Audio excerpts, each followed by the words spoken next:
Hi guys, ಎಲ್ರಿಗೂ ಮತ್ತೊಮ್ಮೆ S ವ್ಲಾಗ್ಸ್ಗೆ ಸ್ವಾಗತ ಸುಸ್ವಾಗತ. ಇವತ್ತು ಮತ್ತೊಂದು ಫುಡ್ ವ್ಲಾಗ್ ಜೊತೆ ಬರ್ತಾಯಿದ್ದೀನಿ.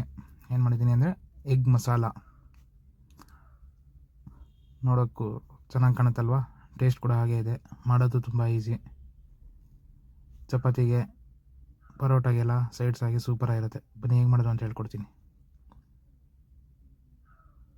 ಇಷ್ಟೇ ಐಟಮ್ಸ್ ಬೇಕಾಗಿರೋದು, ಸಿಂಪಲ್ ಆಗಿದೆ. ಜಾಸ್ತಿ ಐಟಮ್ಸ್ ಏನಿಲ್ಲ, ಜಾಸ್ತಿ ಮಸಾಲೆನೂ ಅನಿಸಲ್ಲ. ಮೊದಲಿಗೆ ಸ್ವಲ್ಪ ಎಣ್ಣೆ, ರುಚಿಗೆ ತಕ್ಕಷ್ಟು ಉಪ್ಪು, ಗರಂ ಮಸಾಲ, ಕರಿಬೇವಿನ ಸೊಪ್ಪು, ಸ್ವಲ್ಪ ಖಾರದ ಪುಡಿ, ಅರಿಶಿನ, ಪೆಪ್ಪರ್ ಪೌಡ್ರು, ಈರುಳ್ಳಿ ಚೆನ್ನಾಗಿ ಹಚ್ಕೊಂಡಿರೋದು, ಮತ್ತು ಬಾಯ್ಲ್ ಮಾಡ್ಕೊಂಡಿರೋ ಮೊಟ್ಟೆ. ಇವಾಗ ಮಾಡೋ ವಿಧಾನ ಹೇಳ್ಕೊಡ್ತೀನಿ. ಪ್ಯಾನ್ ಹೀಟ್ ಆದಮೇಲೆ ಎಣ್ಣೆ ಹಾಕ್ಕೊಳ್ಳಿ.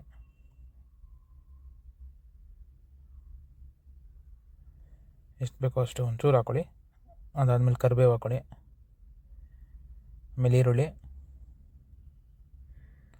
ಸಣ್ಣದಾಗಿ ಹಚ್ಚಿರೋ ಅಂಥದ್ದು ಸ್ವಲ್ಪ ಫ್ರೈ ಮಾಡ್ಕೊಳ್ಳಿ.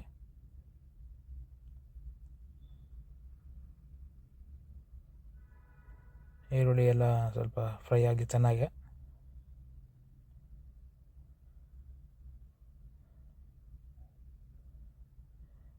ಈಗ ಈರುಳ್ಳಿ ಎಲ್ಲ ಸ್ವಲ್ಪ ಫ್ರೈ ಆದಮೇಲೆ ತೊಗೊಂಡಿರೋ ಎಲ್ಲ ಪೌಡರ್ಸು ಹಾಕ್ಕೊಳ್ಳಿ.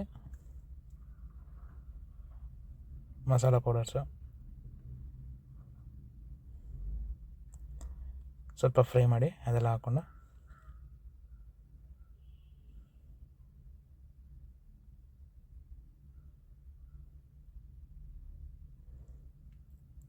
ಈಗ ಇದು ಮಸಾಲೆ ಎಲ್ಲ ವಾಸನೆ ಹೋಗಿದೆ, ಅಲ್ಲಿವರೆಗೂ ಫ್ರೈ ಆಗಿದೆ. ಈಗ ಮೊಟ್ಟೆ ಹಾಕ್ಕೊಳ್ಳಿ. ಇದು ಡ್ರೈ ಆಗು ಮಾಡ್ಕೋಬೋದು.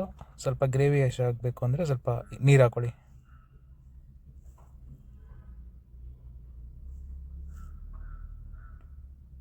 ಮೊಟ್ಟೆ ಹಾಕೊಂಡ್ಮೇಲೆ ಎಲ್ಲ ಚೆನ್ನಾಗಿ ಮಿಕ್ಸ್ ಮಾಡಬೇಕು.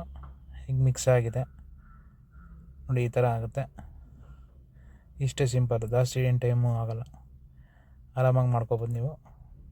ಚಪಾತಿಗೆ, ಪರೋಟಾಗೆ, ಇವನ್ ಪೂರಿ, ದೋಸೆಗೂ ಸೂಪರ್ ಇರುತ್ತೆ ತಿನ್ನೋಕ್ಕೆ. ಕಾಂಬಿನೇಷನ್ನು ಒಂದು ಫಾಸ್ಟ್ ಫುಡ್, ಬೇಗ ಮಾಡ್ಕೊಳ್ಳೋಂಥ ಫುಡ್ ಆಗಿದೆ. ಇವಾಗ ಎಗ್ ಮಸಾಲ ಫುಲ್ ರೆಡಿ. ನಾನು ಸ್ವಲ್ಪ ಡ್ರೈಶ್ ಆಗಿ ಮಾಡಿದ್ದೀನಿ.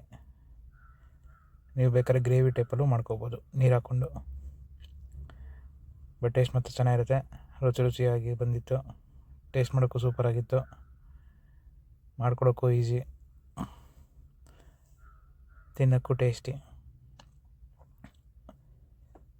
ಮಾಡ್ಕೊಂಡು ತಿನ್ಕೊಳ್ಳಿ. ಹೇಗಿದೆ ಅಂತ ಕಮೆಂಟ್ ಮಾಡಿ. ಇದೇ ರೀತಿ ಸಪೋರ್ಟ್ ಮಾಡ್ತೀನಿ. ಮತ್ತೊಂದು ಫುಡ್ ವ್ಲಾಗ್ ಜೊತೆ ಬರ್ತೀನಿ.